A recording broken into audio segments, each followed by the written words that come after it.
Welcome to Straight from the Muzzle, folks, where we are anything but straight. My name is Space, and I welcome you to this episode. I was going to say this evening's episode, but technically it's really not it's evening because we're recording this in the evening, but it really depends on when you're listening to this.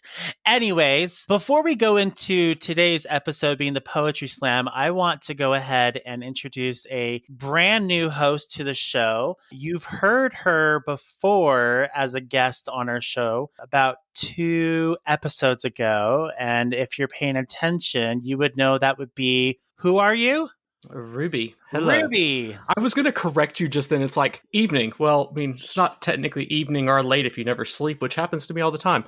But or depending on where you're coming from around the world, it could be morning. I mean, it really just, I've gotten, see, like when I did like for media, I was so used to doing evening live shows. And so I'm like, welcome to this evening's show. And so I've never really been able to get that out of my head. Yeah. Force of habit. I love it. You think that after a couple of years of doing podcast recordings, I would have gotten used to this by now, but no. Nah. No, that doesn't work that way. So yeah, Ruby reached out to me and she really, really liked. Why don't you explain to the audience what you told me? Well, generally, I'm one of those, I'm actually usually quite quiet. No one's going to ever believe that after listening to the show for a while. But I also usually don't like hearing myself talk. But listening to that episode and the experience for it, I fell in love with it. So I just needed to do more. And hi. And it's interesting because it's not everyone that approaches or asks to be on the show or to be as, like, I guess you could say a team member, gets to be a team member. It takes like the right kind of person. And when we were doing the interview with Ruby, it just felt natural. It just felt like we were already friends with her. And so it just felt like, like it would be normal to bring her onto the team and it would be fun to go ahead and just pursue this. And so initially it would be just to have her as a substitute because, Sparrow right now is teaching. She's now an actual teacher. I'm getting so close to that myself. Yay. And you're going to be doing, what you said, high school or college? High school. I'm doing my, I guess the layman's term would be internship this semester and then next semester student teaching. So yay. I get to corrupt the next generation of demons. I think she's doing what, elementary?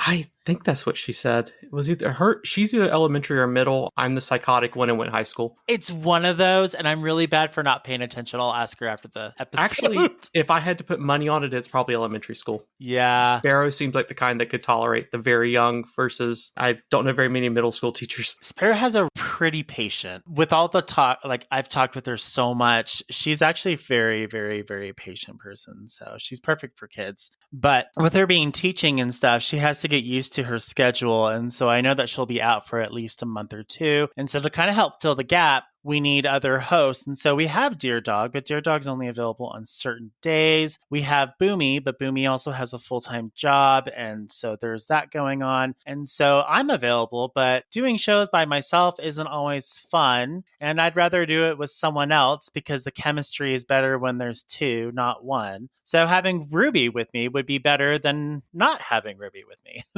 Oh, thanks. Oh, you're welcome. Instead of having Ruby as a sub host, I just decided to make Ruby a permanent host. So Ruby is a permanent host, basically a permanent team member of Straight from the Muzzle. So welcome to our team. Glad to be here. So it's just another woman to surround me with. Basically, I am the what is it? The mother or the king of what? I don't know what Dear Dog called it something. I'm surrounded by lesbians, basically. That's what it is. Yeah, and it's barest terms. Yeah, I'm technically pansexual, but yeah, let's go with it. And yeah, and if it's very barest, we'll say lesbian. But if we're really gonna cut like into the layers, then there are layers. So, yes, there are many layers, like an onion. Our ogres, or like what? Our ogres. There are layers. Are perfect. A Shrek joke. Don't. Oh my. Okay. Yeah. I guarantee you, half of the audience is laughing. The other half is probably going, "Huh? What?" Yeah. So today's show is about the Poetry Slam, and I just wanted to thank everyone who participated and sent in their poems, which is, I'm just really excited. There are some pretty cool ones in there. There are some dark ones, which I really liked. There are some emotional ones, which are great because I really think emotions do really well when put into writing, as well as, into art as well. But writing is a form of art. And so in this particular form, it's really beautiful. And then at the very end of this episode, we'll be doing a raffle drawing. So you guys have a chance to win some art. And we're doing 5 drawings, and there's going to be 3 basic sketches, 2 busts, which is from the waist up, basically, and then 1 full body color. So like the whole shebang. And Dear Dog is going to be the one that's going to be doing those art. So she's pretty talented. You guys know how that works because you're in the chat and you've seen her stuff and you like her stuff, hopefully. So before we get going, though, I have a story kind of about mermaids. It's totally not related to this episode whatsoever. And I had to make sure that Ruby reminded me to not forget about mermaids. I just want to note that he asked the ADHD wild dog with the memory of a goldfish to remind him. Yeah, and then I also sent myself a saved message, and I literally said, this is literally what I put in there. I said, talk about mermaid sex. That's what it says, because it kind of goes along that line.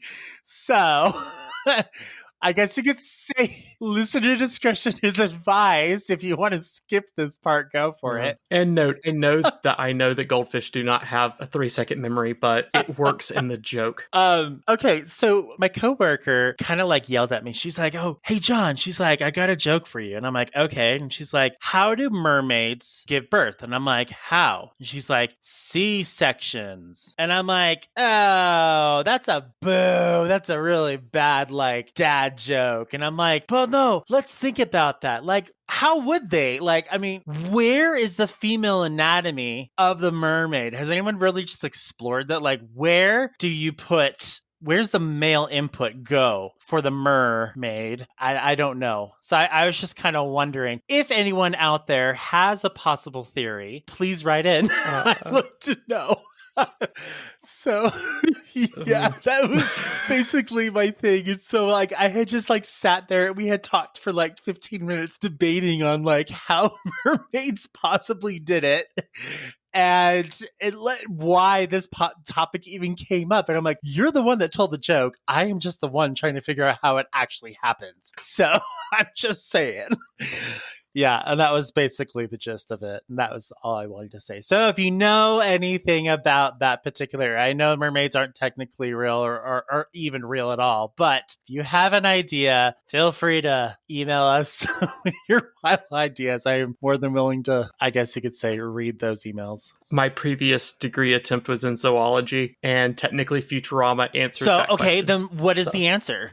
Well, theoretically, a fish gives birth by female releasing eggs, then male releasing sperm. So theoretically, she would just spray her eggs everywhere, and then... But how does she spray them? Where does she spray them from? Her nose? It would be lower on the tail, just a slit that she can produce them, no different than any other animal. It's too much information. Try having the stuff I've had to deal with being a zoologist in your head. I asked for this too, and now I'm like, too much information. You did.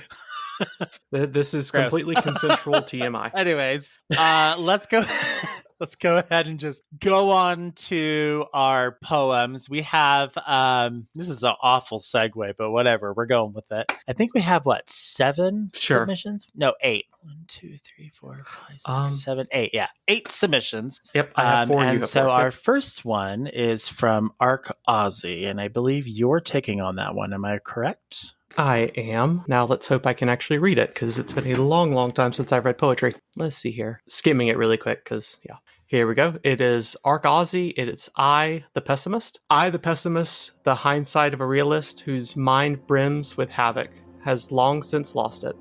Beyond limits, trend onwards with treasures reach forwards, just to be led backwards through triumphs of cuss words. I, the pessimist, with 2 cups of mischief, a dash of grim dinwit, and a pinch of self-inflict, bedridden and near broke, in tears I have soaked, my bedsheets a head cloak, and desire is revoked. Rhyme scheme. I, the pessimist, judgment is uneven, Search for what's missing for hope to believe in. For years have since gone, my head lost in my songs. Just wait to see dawn, seems it will never come. But I, on a guest list, arrive with a dear wish. Still not an optimist, still I the pessimist. Hold head high and retry, it's futile, it's denied.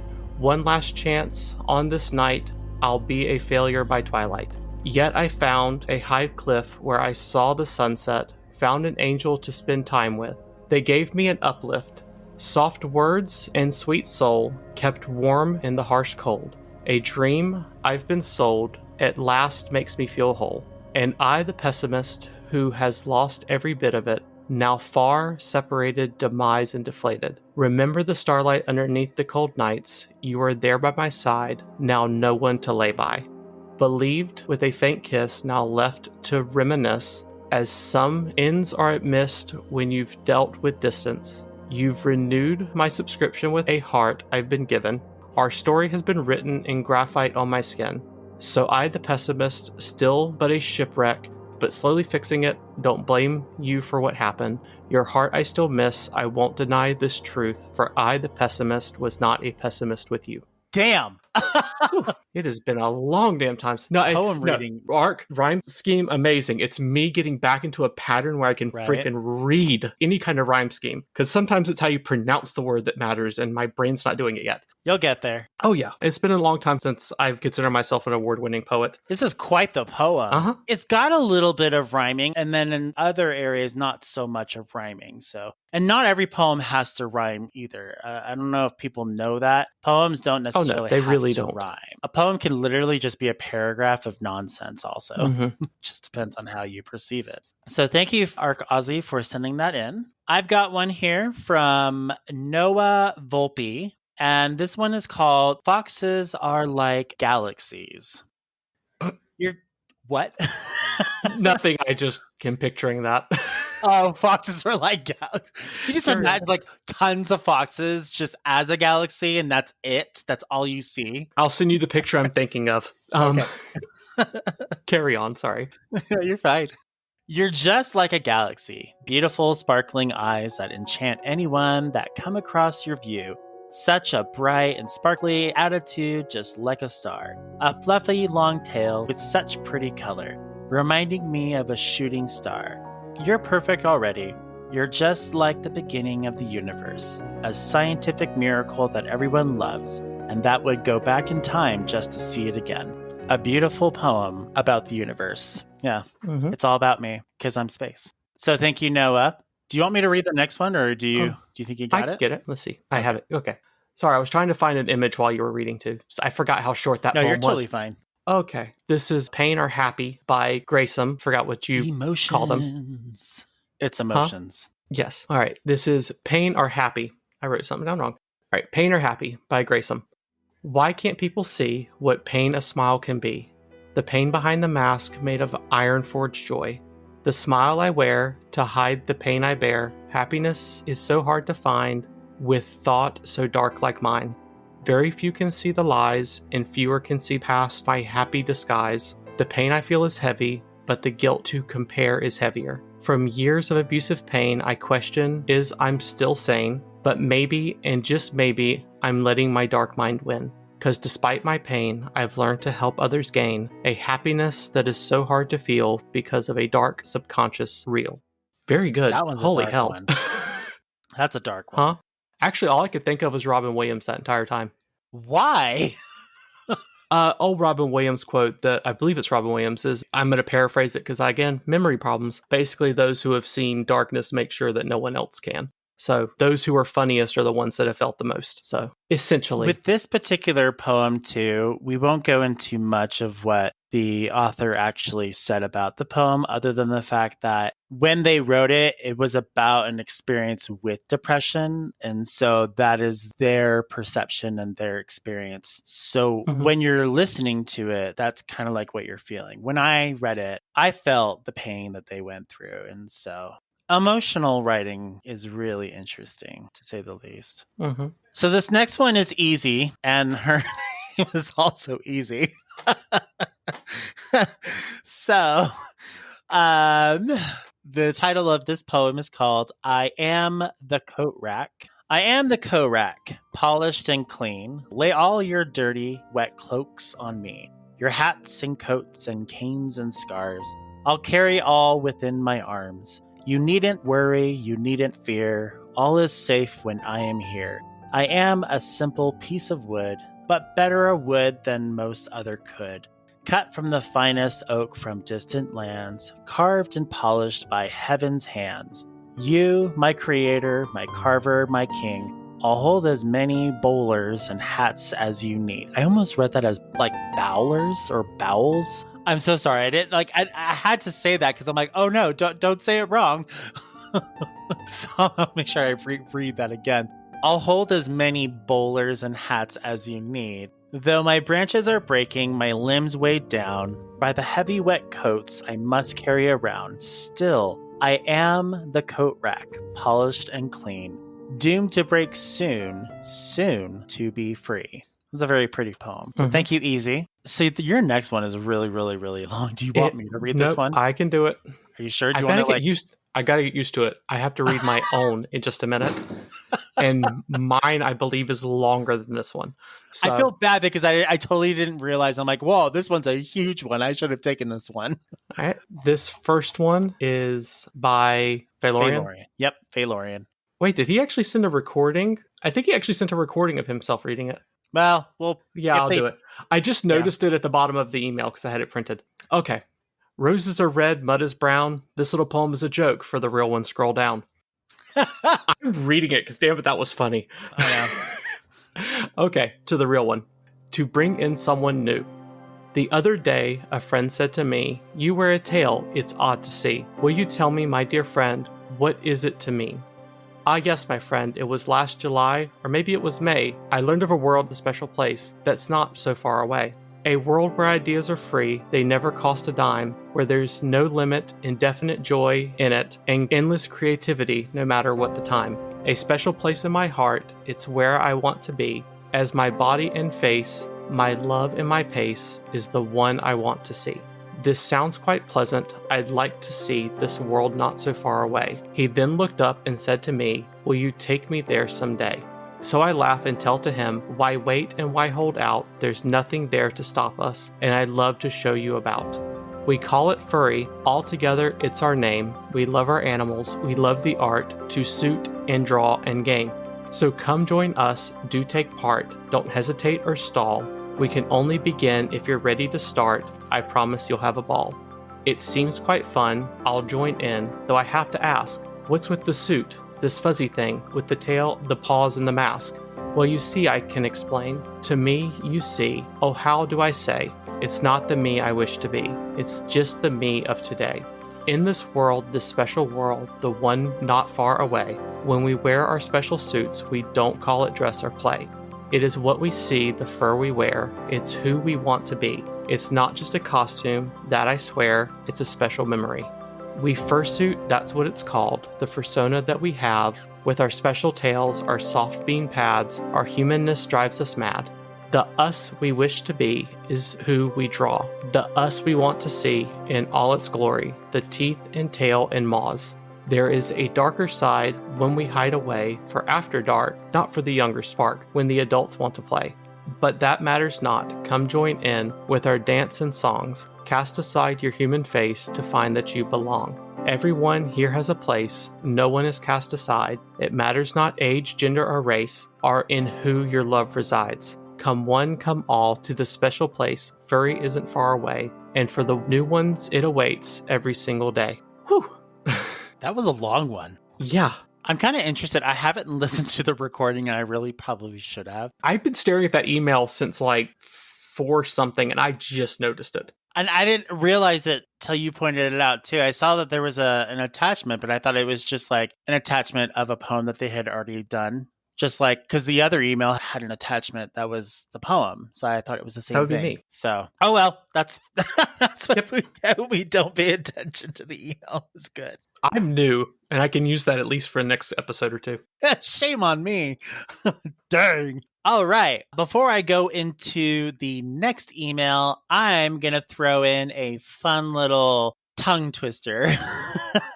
I found some tongue twisters on some websites. A website called it's called funwithwords.com, and it's fun-with-words.com. So if you try doing them all together without the dashes, it'll probably pull something else up. I'll link them in the information below. But they're called rude and dirty tongue twisters.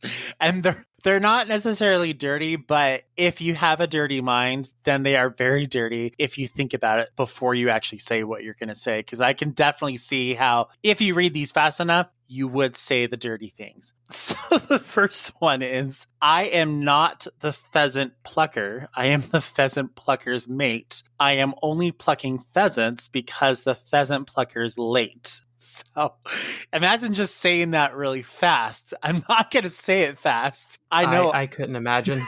I know, but I'll mess it up. And then there's also, I'm not the fig plucker, nor the fig plucker's son, but I'll pluck figs till the fig plucker comes. And that's COMES, not the other way around. It's really bad. Yeah, sure. You know, that's literally what it says. Oh, I know, but they can't see it. I know. But they'll have the link so they can see it eventually. Oh, yeah. I'm going to go ahead and read the other one, though. This is a tongue twister poetry. This one's called Ned Knott and Sam Shot. And I was explaining this one to Ruby, and I actually had to read this one to my husband, too. And it's so flipping confusing. But when you actually read it, when you guys click on the link and you actually go to read this particular poem, you'll be like, oh my God, this is ridiculous. So get ready. Ned Knott was shot and Sam Shot was not. So it is better to be shot than not. Some say Knott was not shot, but Shot says he shot not. Either the shot at Knott was not shot, or Knott was shot. If the shot not, comma, Knott was shot. But if the shot, then Shot was shot, not. However, the shot, not shot, comma, but not. See, I have amazing hand-eye. My balance is infallible. If I tried to read that, my tongue would slap me. Moral of the story, Ned was shot by Sam Shot, and Sam Shot was not shot. So that's basically that. Anyway, so I'll go into our next poem, and our next poem here is from Asher. So I will go into reading this one. It's called Dusk into Night. All right, here we go. Dusk into night. As I look out of the ridges and valleys, I think back to the days long gone by, the days of lights and shadows and tallies, the days when pain and agony were high. As I look out of the windows and doors, I think forward to the days yet to come forward, wishing for the days of opportunity and awards, the days when success and completion roar. As I look out of my mind's own eye, I see the chaos barely controlled inside, the ruins in order, but the pain doesn't truly hide. I don't know how I'm moving at all this time. The days are long, but the nights are longer. This war of sanity will rip me asunder. The only way out is to keep moving forward. The coward's way out will only lead deeper under. So as I look out of the valleys and ridges, I view the inherent beauty of the peaceful moments. Knowing what lies ahead is a crucible of fire, the test that destroys to rebuild from the mire. So with this in mind, I step on forward. I feel the fear and accept what's to come toward. To meet my destiny with my arms open upward. To be burdened, pushed, and to endure for the reward. That one's a hard one. I'm surprised I did not fully mess up all over that one. So, dang. Thank you, Asher, for sending that one in. Your turn. Okay. I'm making you do yours because yours is long. I know. And just as a heads up, if I fumble on it, I literally wrote this back in high school. Now, go over the backstory of this real quick so they understand what it's about. My favorite poem in the universe is The Raven. The Raven. I know, shocking. To the point that I actually at one point could recite the entire poem by memory. So I had to write a poem for class, and I decided to rewrite The Raven as if Every single time that poem has been read, he has to go through this, and he remembers it every time. I enjoyed reading it. I'll just And say that. finally, he snapped. So, yeah, that's the whole purpose of this thing. It was me just making the guy a complete insane wreck. It's quite genius, to be honest. I'll see if I can remember how to read it.